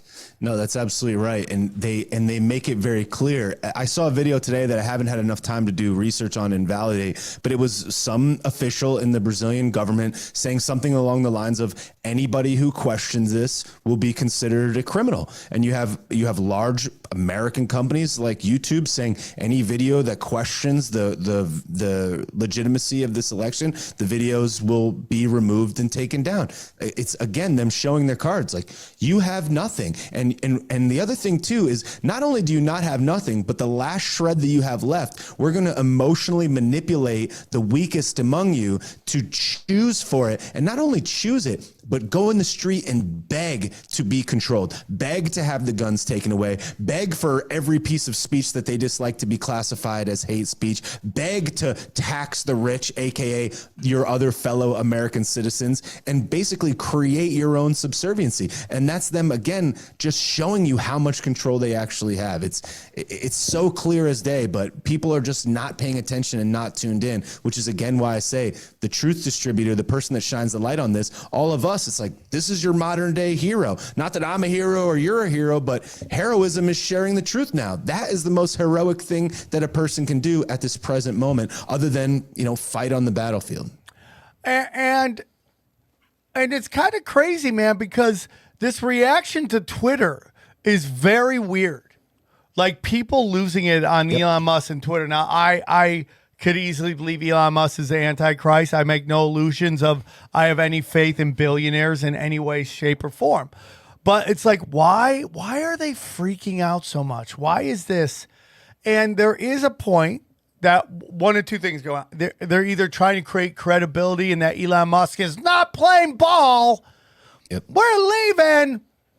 Oh, Mania, dude, God, he's just really fighting the globalists. Oh, man, maybe Elon Musk cares about us. We're going to trust him, which is the whole story of the Antichrist, okay? Or that the astroturfing of news is coming to an end, and their ability to disseminate news is over. Like, if you make it so, like, you're taking away all these bots, you can't astroturf a story anymore, seeing that nobody's watching your news anymore. It's like people haven't been watching news forever, but how is the story everywhere? Oh yeah, social media, blue check marks, disseminating out to everybody. Let's clip up Rachel Maddow saying more retarded shit and then have every blue check mark person retweet it to all their followers. And yeah, a lot of their followers are fucking bots, but guess what? There's some people going, oh, wow, this person has 300,000 followers. I'm going to follow them. They must be for real. Yeah. Well, that's the thing is the way I always refer to it is that people are collecting their good boy points, which is like, if you agree with is the popular opinion as told to you and dictated to you by the establishment, aka the media, all of your stuff gets elevated. You get retweeted by other people collecting good boy points. Everybody is in line with the establishment because, again, it's the easiest position to hold. So if you go against Elon, if you side with Kathy Griffin or Rachel Maddow or whoever else, you get your good boy points. They artificially raise your stock. They distribute your message further. You get more followers on social. You get more money. You get more opportunities. You get more sponsorships. You get paid for your falling in line. And they look at the other side and they're like, this person's getting destroyed. They're getting financially destroyed. They're getting demonized from society. They're getting debanked. They're getting blocked from going certain places. It's like, and a lot of people I feel like are like, you know what? If you can't beat them, join them. I'll sell my soul to collect the good boy points and make sure that I'm financially taken care of because I got to get mine. So screw everybody, screw humanity, screw the world at large, screw whatever this is, probably a simulation, who even knows, but screw that. I'm going to collect my good boy points and get that money. And that's what I feel like everybody's doing. And that's why they're piling on Elon and Kanye and Kyrie, because that's what the structure tells them is necessary for them to collect this week's round of good boy points. That's already Instagram. That's already Instagram. I can't tag Eddie Bravo. Eddie Bravo's already banned. Dude, that's his credit score. His credit score is basically 0. I can't tag him. So then we got other pages where sometimes they're shadow banned. You can't collaborate with people. That's social credit score, as in like where you stand on their level. Mm-hmm. Yeah, some people you can do some on yours. I can't collab with you. Yeah, why? Nobody can collab with me anymore. Because you posted too many things they didn't like. I don't even know what I posted that was so bad. That's the point. You can't know because then you'll stop. Like, that's my thing right now. Like, I'm at that page on Tinfoil. I'm like, should I post that? And it's making me think about it. But that's what the fucking page is for, so I'm going to post it. But it makes you think about it because there's money behind it because that's how you sell your shows. And the craziest thing, they're like, you can't advertise on Instagram. I go, you're hemorrhaging money. You're losing money. You are dying, Facebook, Meta. You are cutting, you're getting rid of all of your employees because you're hemorrhaging money. What do you mean I can't advertise on your website? What do you need my $20 to tell everybody I'm going to be in Kansas City this weekend? Or do they? Because they're a government arm of the government. That's the next thing. Yes. That's the next thing. We are now seeing fascism at work in real time. Well, if you had unlimited money, like generational money, and you wanted to control the world and you wanted to control how a business moves, what would you do?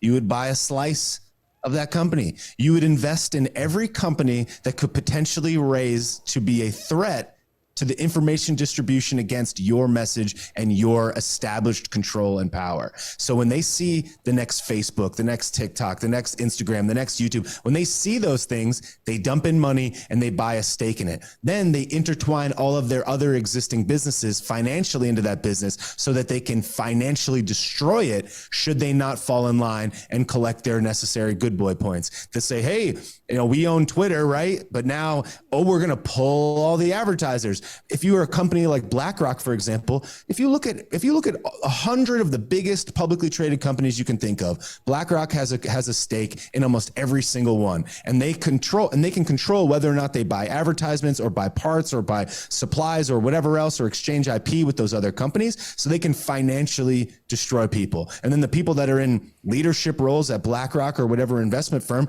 well, they got them by the balls. They say, well, we'll financially destroy you. So it's like the money is how they move all their control around. And it's why all of these things rise and fall. That's why you can't advertise on Facebook, because they'll buy the advertising that you don't buy to make sure that they keep control and that a person like you doesn't have a voice that could potentially threaten their ability to win and continue to control the narrative forever. Do you think ESG has a future? I feel like people are waking up to it more and more. BlackRock has felt the ramifications of being the driving force behind it. I think they get more shit than Vanguard. And I would tell you, if I really had to pick which one's running anything, I'd probably pick Vanguard, seeing that it's probably all the lizard people, to be honest with you. That's where all the old lizards are. And they don't tell you about it because they don't list who the old lizards are that own Vanguard. But BlackRock is the face.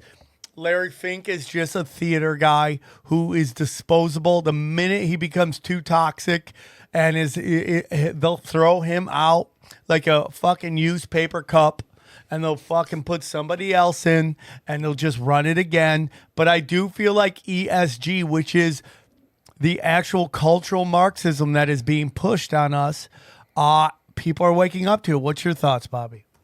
Well, I try to always stay optimistic, because I feel like, whatever you want to look to, the universe, God, whatever you look up to, generally speaking, has got us to this point. And there have been a lot of bad times in history where we've made it through where it seemed like we can't. Maybe it's alien intervention. They showed George Washington to take a right instead of taking a left, or however the story goes. But I think that, the people, generally speaking, will save the world. And I do think we make our way through this. And I think that the sad part of it is that the emotionally manipulated people, the brainwashed people, the people that sit in the middle or don't usually pay attention, will pay attention when there's tremendous amounts of human suffering. So I think this winter is going to be yet another in a long string of wake-up calls where people are like, there's people in Germany that are freezing to death. There's people in Europe that are freezing to death. There's the United States running out of diesel fuel. And the mass amounts of human suffering hopefully will turn the tide. It's like, look at what happened in, I think it was Sri Lanka. It's like they followed the ESG score. They had like an A+,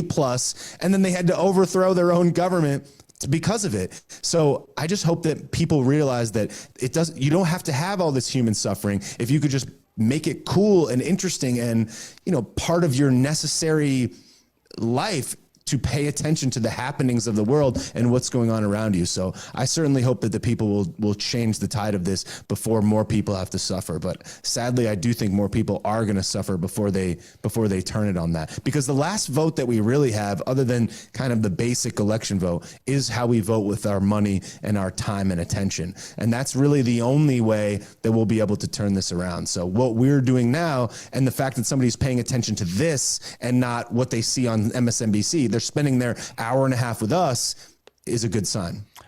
I completely agree with you. And so my question to you is, why are they doing all this?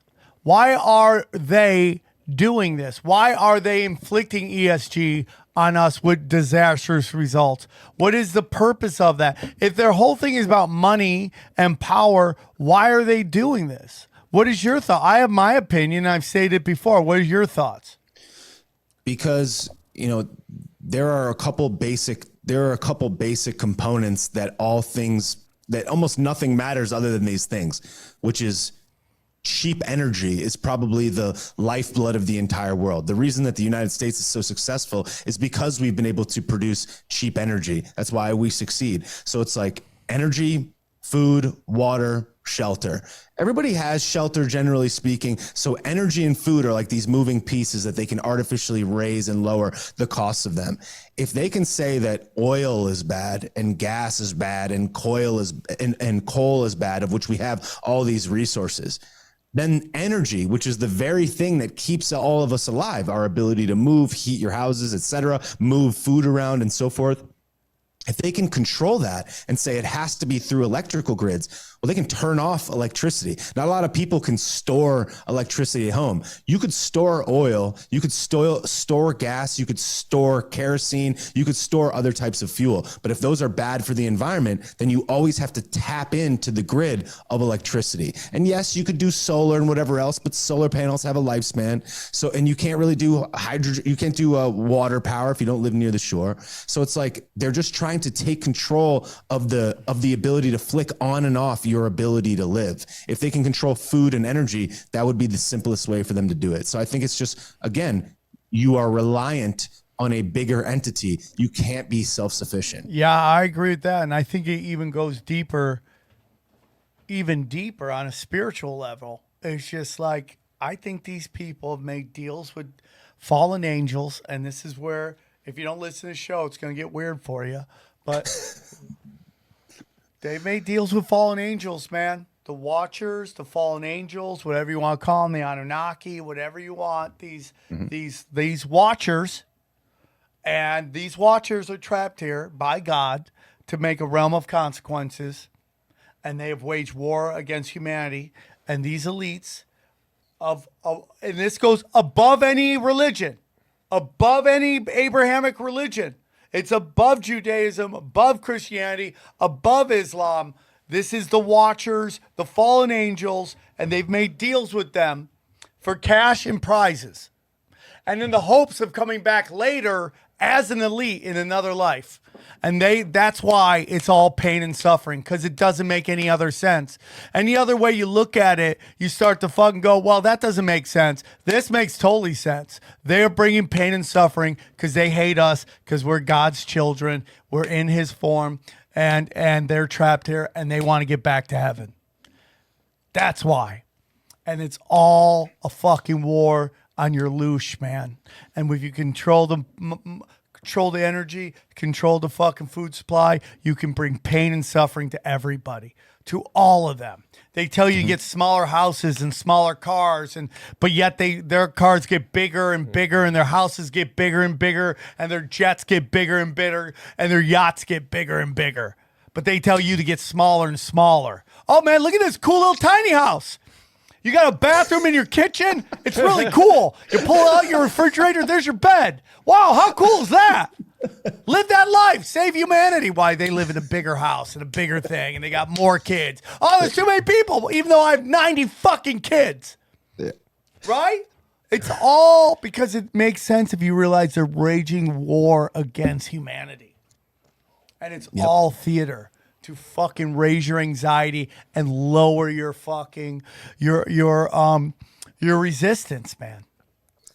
Lower your vibrations. I certainly don't disagree with that. And you know, I tend to believe in duality, the yin and yang of life and all of this. And it's like, no matter how evil they are, the world is always in this epic battle of good and evil, of light versus the darkness. And the only reason why they don't have complete and total control is because we have the universe on our side. Truth, light, God, whatever you want to call it, is on our side. And interestingly enough, we are given a gift by our creator to say, you know, it might be worth joining the side of the light. And all of these people fighting for the good that is inherently inside them is the reason why they don't have complete and total control. And interestingly enough, we all have this choice where they say, we'll give you the opportunity to choose. But if you do choose, we will be on your side. We'll carry you through it in this life and the next and whatever. So the good thing is, I think, is that we have the light on our side. And there's this really great quote that I saw in a video, in a documentary a long time ago, where it was like, no amount of darkness can overcome a light in a room, yet you can't bring darkness into a well-lit room and get rid of that light. So it's like, we're always going to be in this epic battle. We're always going to be fighting for this. And you have to make a decision whether or not you believe you are a beacon of light or you're going to join the darkness. And hopefully more people than not choose the light. I think people are waking up to it more and more every day. They're starting to realize the psyops that are being run on them. The farther you get away from nature, the more and more your anxiety raises because you're getting away from God. And it's just like, and listen, man, I'm a man of faith. I don't care what consenting adults do. That's up to you, as long as you're not hurting people, in particular children, okay? I'm fine with you. I don't care how weird you get. Get weird. Enjoy the fucking trip. As long as it's consenting people, I don't care. I'm not going to sit here and judge people who do consenting things because you just push people back into the darkness where they're controllable. What was that? I heard something, but that's the point. And this is all manipulation. Culture is not your friend.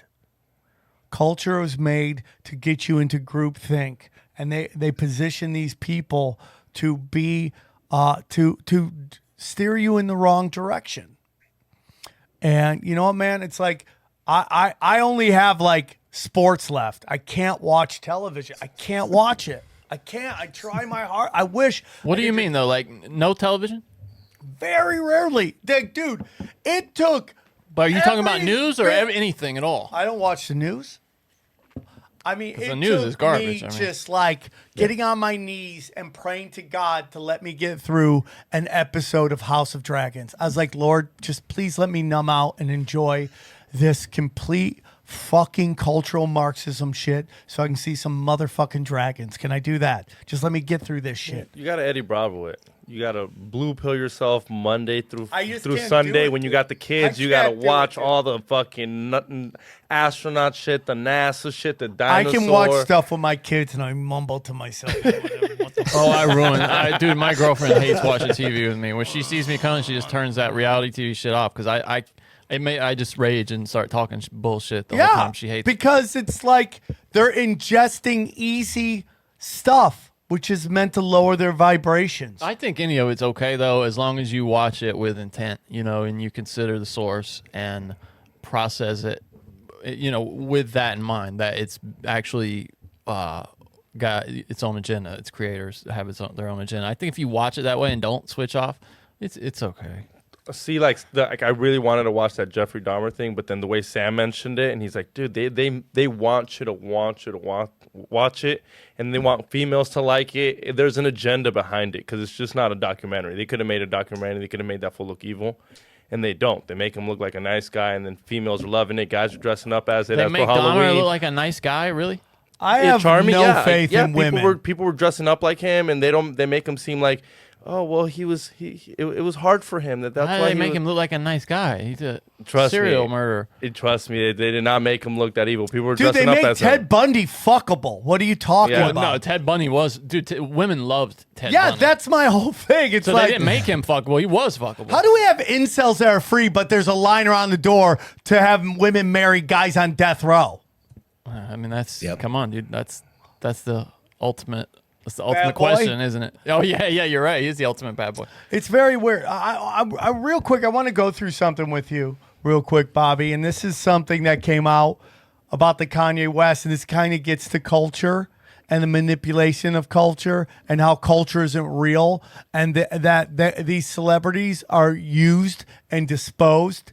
So if you go, and people liked when we put the last Twitter link in the Twitter. We went through a Twitter thread. People enjoyed it. The thing with Jim Carrey's the serial killer thing, which kind of went off the road a little bit.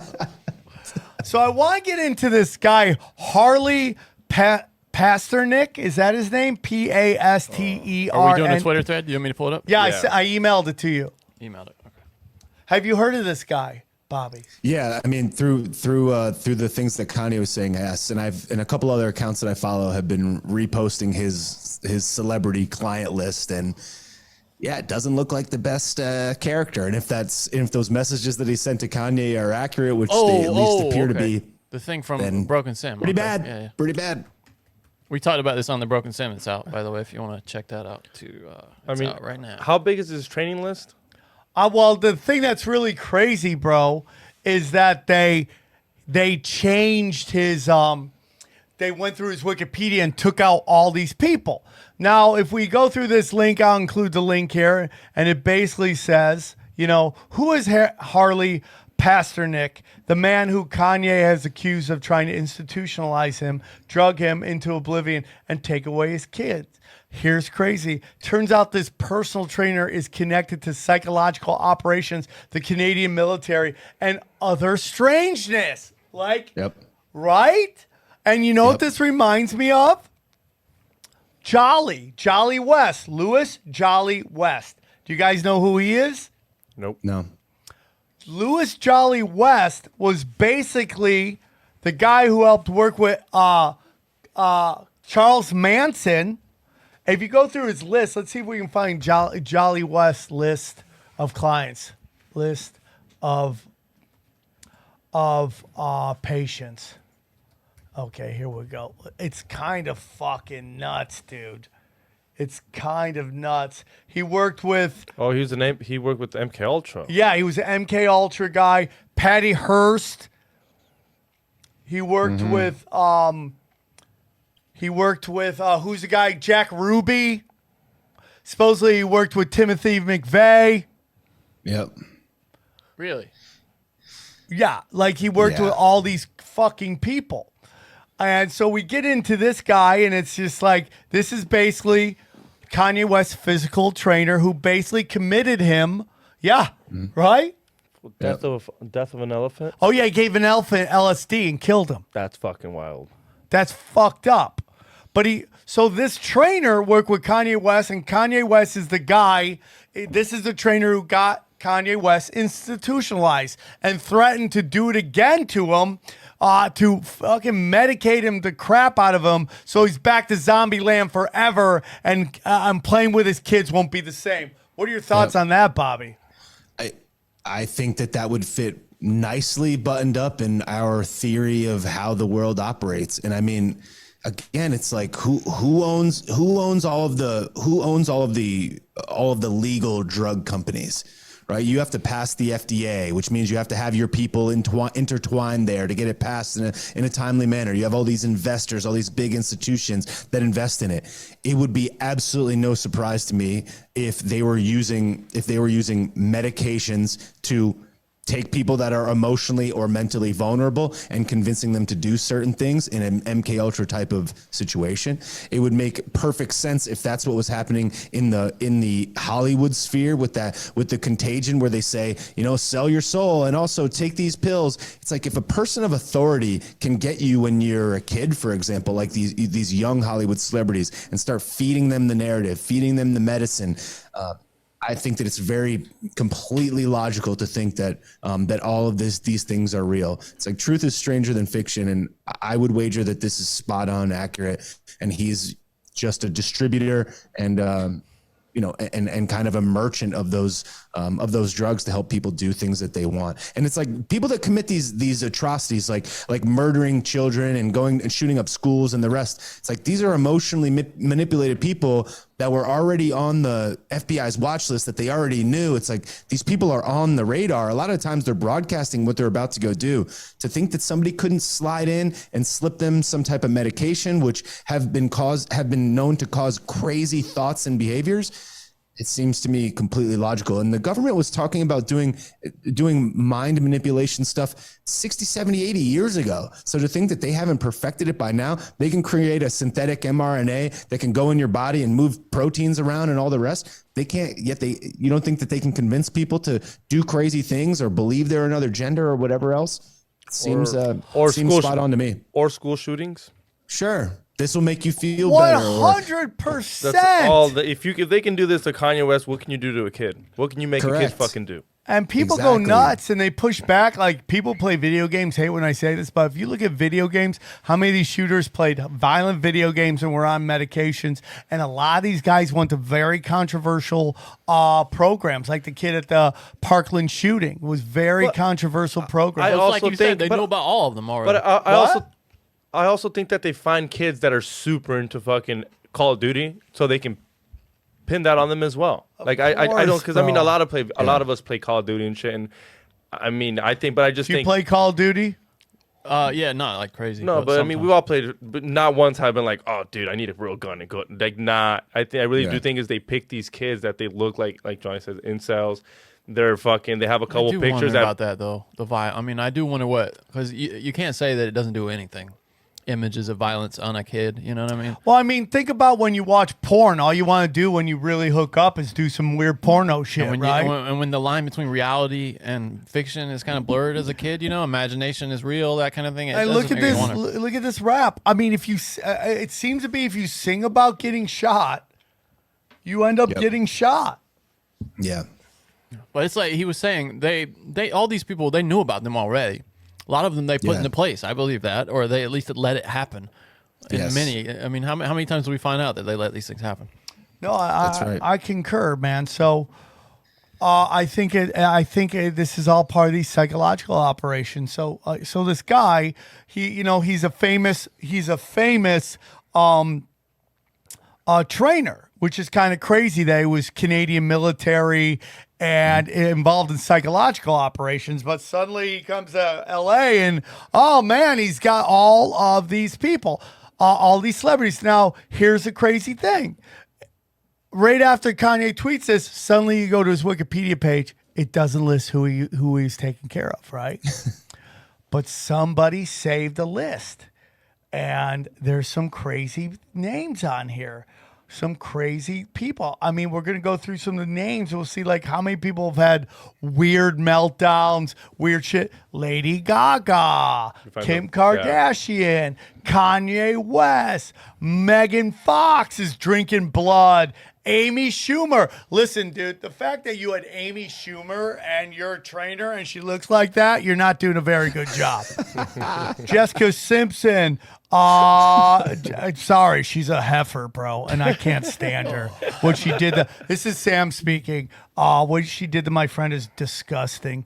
Mac Miller. Mac Miller. And then the list that is not here, guess who else she worked with? Britney. Spears? No, the one Spears. that Britney Spears, right? He worked with Britney Spears, and who's the one that committed suicide? Murphy. Brittany Murphy. No, I don't know if she worked with. I don't know if he worked with Britney Spears. I don't think she committed suicide. I think she like overdosed. Oh yeah, overdosed. But Mac Miller overdosed for sure. Right. I mean, he killed himself. So no, wait up. Didn't she die from She OD'd. I don't think she OD'd. Because she was with her husband, or her husband that was then dating her. Yeah, it was like something else. It was like they said it was like toxic something or other in the walls. Pneumonia with secondary factors of remains... iron deficiency, anemia, and multiple drug intoxication. Like she literally could have gone to the hospital and not died, is what everyone was saying. If she would have just gone to the hospital, if her husband would have took her, they said that the husband wanted her to die to keep her loot. Yeah, that's that whole story is suspect, and there's some documentaries about that as well, and like how I believe the husband died very shortly thereafter of the same thing as well, and the mom I think they said was kind of suspect. Oh, and the mom ends up in the same bed grieving with her in-laws, which is weird. You don't grieve in the same bed, right? Exactly. I mean, it would fall perfectly in line. And, what happens in Hollywood, because again, it's like, how do you control the world, right? You control the thought distribution, you control the ideas. Well, Hollywood is the epicenter of thought distribution of don't do as I say, do as I do. They show you what they do. And people are supposed to take their cues in movies and television and whatever else in all the tabloids. So it's like, to control these people, Kanye West is more powerful than the president of the United States when you really think about it. These big celebrities have more power and authority and pull than any of the politicians ever do. Your Justin Biebers of the world could say something and move mountains a whole lot more than your average everyday politician could. Justin Bieber could change the way that people think around the entire earth. It's like Joe Biden's only going to be able to convince so many people, and any person under him is only going to be able to convince so many. Justin Bieber could convince people all over the planet, especially the youth. So they know that they have to have control over Hollywood. They know that they have to anoint people in or not. They get them at a young age and they say, if you sell your soul, if you do these things, you'll get money, riches, and power and fame for the rest of your life, and your family will be taken care of forever. And what they don't tell them on the other side of that is, as soon as you no longer become useful to our game, we will destroy you, chew you up, spit you out, make you out to be an insane person, and ruin your life. And that's exactly why we see all of them have these meltdowns. They put these yes men or whoever in control of their life. And then you have what happened to Britney Spears, for example. She had handlers at the very beginning, and there's some interesting documentaries about that situation as well. And I would imagine that that's pervasive throughout Hollywood and throughout all these actors and cultural leaders, because they know that if they say something that goes against the establishment, a lot of people will think differently, more so than the politicians. Yeah, I mean, this 100% confirms what we in the truth community have been saying forever, is that there are handlers. People have handlers. So we're establishing that personal trainer isn't a personal trainer? Well, in this instance, that it's possible that he had some influence on people. I mean, if you keep going down, Johnny, where it says, regardless of Haley's worked as a scientist for 2 years at the DRDC Toronto on Defiance Research and Development Canadian's Military Research Station. What sort of stuff is research at the DRDC? Human systems integration, social and psychological factors that affect the resolution of conflict, psychology of malicious intent, social and cultural factors influencing behavior, literal psyops. Yeah. And that last part's not a quote, to be clear. Literal psyops. Yeah. Thank you, Johnny. I appreciate you did that, honestly. So if you go down one more, he basically says here's Harley Pastnik, whatever his name is, in his own words, working for the military. I wasn't governed by. What's that? It's actually in. I mean, they have performance, and when you say to have him as my graduate advisor, and the area that I was interested in was how drugs and food affect muscular performance. And when you say drugs, so that like performance enhancing drugs, or are they all kinds of drugs? Oh, right. Okay. So working for the military, I wasn't governed by the same laws that the typical person was. So I could look at the impact of certain drugs that are not everyday things. So we looked at a drug called modafinil, which was for narcoleptics. Okay. So if you give a soldier this drug, I'm familiar with that drug. how long could they stay awake for without truck drivers having any health detriment? Is that used now as one of these brain drugs? I've heard the name before somewhere. Yeah, so it's very interesting. Modafinil, it will they call it the smart keep you smart awake, pill is what but some it's people not call a stimulant. Really? Tim so Ferriss if a special forces person has to stay awake for 3 nights. Anyway, that's I think the main part was the beginning. Okay. Well, think about isn't that so perfect? Like think about like if you're trafficking a person, like in the sex trafficking game, it's like they'll get a person, they'll like inject them with heroin, for example, or make them reliant on some drug so that they're completely spaced out, and then they can control them and get them to do whatever they want, even if they're not handcuffed to a bed. And it's disgusting and a sick and twisted world out there, but it seems to me like that's a common thing that happens. Well, think about this trainer. You're a person that's in Hollywood, and he says, I'm going to make your body right so that you can be an action movie star. Just drink the protein that I say and take this medication. It's going to help your muscles do such and such and such. I got a personal trainer many years ago, and he said, buy this L-carnitine, drink this type of protein, drink this type of BCAAs. I didn't know any better. That's the personal trainer. It's a doctor or a person of some type of authority. They're in great shape. You say, all right, I want to be healthy. I'll follow your guidance. So if this guy is the Hollywood guy and he's been anointed by the powers that be, he says, take this medicine, it's going to make your body right. Take this medicine, it's going to make your mind right. Do these things, and I'll pass it along to all the studio heads and I'll tell them how great you've been doing. And then you'll get the job, then you'll get the gigs, then you'll have the body to be in an action movie or whatever. You'll get rich, you'll get famous, you'll be good forever. And then how easy would it be for him to dose those people, or for him to not tell them what would happen if they were to be taken off of it? He could engineer how they could become insane in the public eye. And once you have them hooked on whatever it is, now you have control over them in perpetuity. So it's like, you anoint this guy, all you got to do now is poison the guy's brain. All this guy has to do, all the powers that be have to do is make sure that this dude is the steward of their game. They make sure he gets paid. And it's all the way up the chain of people collecting the good boy points. This guy chooses he wants to be a merchant of the darkness, and he goes and he infects the 1,000 people underneath him. And then when it comes time for election and he's got somebody under his thumb, or whomever, you have somebody like a Billie Eilish going out there and making a video and saying, go vote for John Fetterman. And it's like, you think Billie Eilish is thinking about that? No, she's collecting her good boy points. Her personal trainer or whoever else told her to go do it. And they said, oh, by the way, you do this, we're going to make sure you're on SNL performing your song next week. We're going to make sure you get this stadium show or this stadium tour. You're going to get rich. You're going to get famous. Just follow along. And if you don't, look what happened to Kanye. Look what happened to Kyrie. You wouldn't want that to happen to you, would you? I completely agree. And you don't think it's that clear, but it really is. It's either you play along or you don't. I see it happen in comedy on such a lower level, too. It's just such a lower level.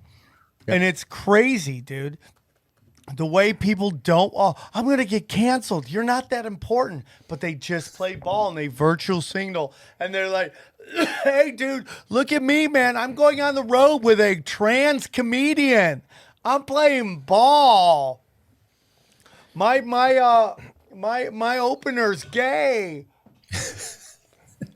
I mean, well, then as Kanye, what do you do now? Because they canceled all his shows. All his stadium shows are canceled. So does he do small venues like us? I think does he hit up if us? I was him, I would chill. Well, dude, he showed up at, I mean, you heard last week, he showed up at Skechers HQ, just unannounced through the camera crew, trying to work out a deal with Skechers, start making shoes there. And he was escorted from the premises. I would have took it as Skechers. When was the last time you bought a Skechers? Of course you should take it if you're Skechers. Someone will take a flyer on him, and they will reap the rewards. Yes. And the man's a genius. And what all these people are doing is just the Streisand effect. I mean, you look at like he's more famous than he's ever been. He's humongous right now. Republicans know him now. Like, he's humongous, man. And like a lot of people, it's just that it is the exposing of the hypocrisy of cultural Marxism. And people are waking up to it more and more. And they're starting to see this kind of like, whether it's Antifa or, all the BLM people at ESPN and TNT and NBA radio who are like pushing a narrative. And even though all this information's come out that the people they were supporting were full of shit and did a lot of damage to their community, they just keep moving forward because it's not really about that. It's about what you're saying, good boy points. And they're being exposed for that. And at some point right now the reason we don't have a Brazil situation is because people have it so good here. But if they keep chipping away at it, it's going to get bad. And people are going to get hungry. And people are going to wonder how they're going to be able to pay their rent. As we allow this greed to keep happening and these landlords just keep jacking rents, nobody can afford them. That's downtown. Mm-hmm. That's downtown. Some people can't. Some people are living in tents, and others are paying $3,200 for a loft, and they live on the same block. Yeah, that's a great point, dude. And it's starting to fucking happen. And Kanye and Kyrie and Alex Jones are just the beginning of people really, really, really starting to wake up to that. There's so much hypocrisy out there, and that it's all meant to divide and conquer. It's interesting because it's like they chip away until people push back, then they lay off for a minute, then they keep chipping away, but they never stop going in the direction that they want. I think I saw a couple of days ago, David Icke, I believe, got banned from entering Europe. They say he's like a danger to the state or something like that. No way. Yeah, he's not allowed. Not allowed in That's Europe.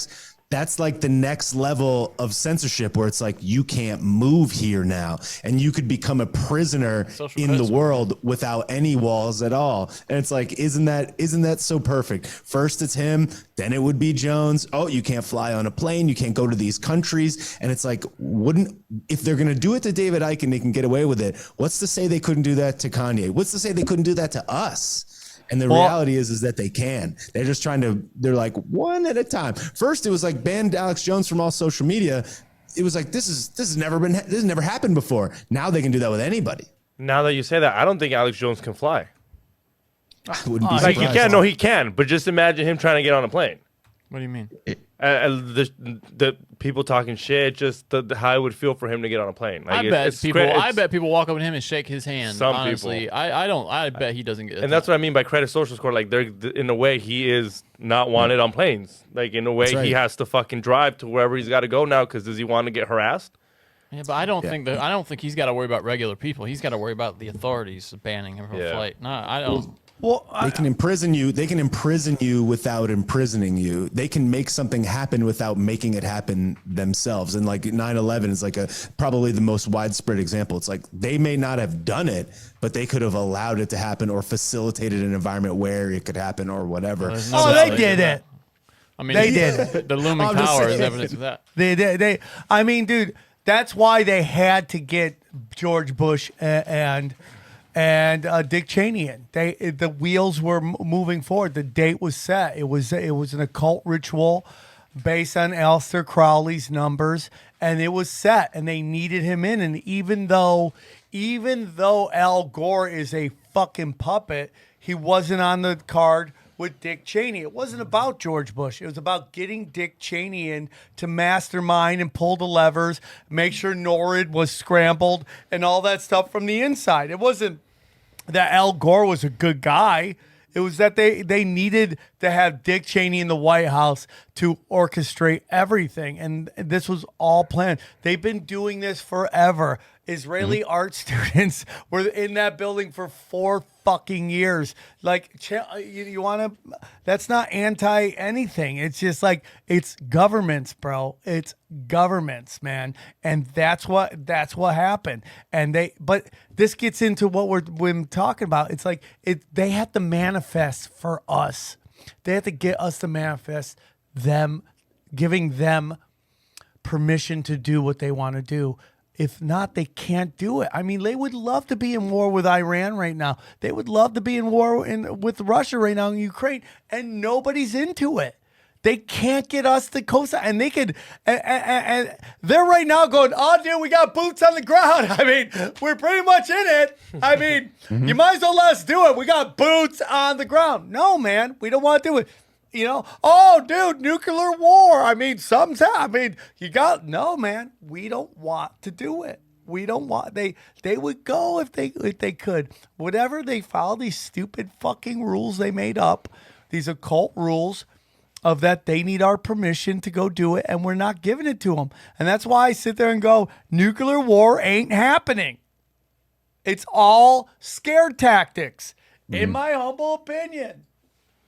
I could be wrong, and we'll come back and we'll fucking play the tape of me being an idiot saying it, but we'd be dead. Yeah, I'll be honest with you. I'd love to play that back. You say that, but I mean, you have people in the government now talking about how we can win a nuclear war. Like, it used to be, listen, there can't be a nuclear war. It's like the prophet Eddie Bravo says, okay? They got to get you to believe it, and once you believe it, you're fucking stuck. Okay, so they want you to believe it. They got to get, that's the manifest, like when they did with AIDS, right? They're like, oh, dude, look at these gay guys. They're getting this anal disease. They're like, oh, stupid gay dudes and your gay disease. Thank God I'm straight. You know, because I can't get it. And then they're like, oh, dude, this chick just got it. And she's straight. Now you believed it was real because you believe gay guys get it. Now you're trapped. Now you believe that AIDS is a real thing and you're going to fuck. Now you're stuck and they got you. Now you got to wear condoms. They got you, right? So now it's like the same thing with war. Dude. Dude. You know, it's the same thing with Alex Jones, man. Once you accept the social credit score of $1 billion or $1 trillion on Alex Jones, that cartoon number, once you accept that, then when they come around for the people you like, you're fucked. And they make it seem like Putin is the one that to press the button. I mean, he does press the button, but it goes through a couple people. So those other people got to be in tune with Putin as in, hey, let's fuck the world, I'm over it. So it goes through a couple people before it gets fucking sent out. I don't believe that. I listen, I make no illusions of Putin being a good guy, right? I make no illusions of it. But I don't think he's the problem here. That's my opinion. I think, once again, the country that has waged war on everywhere is the instigator, which is us and England, Britain.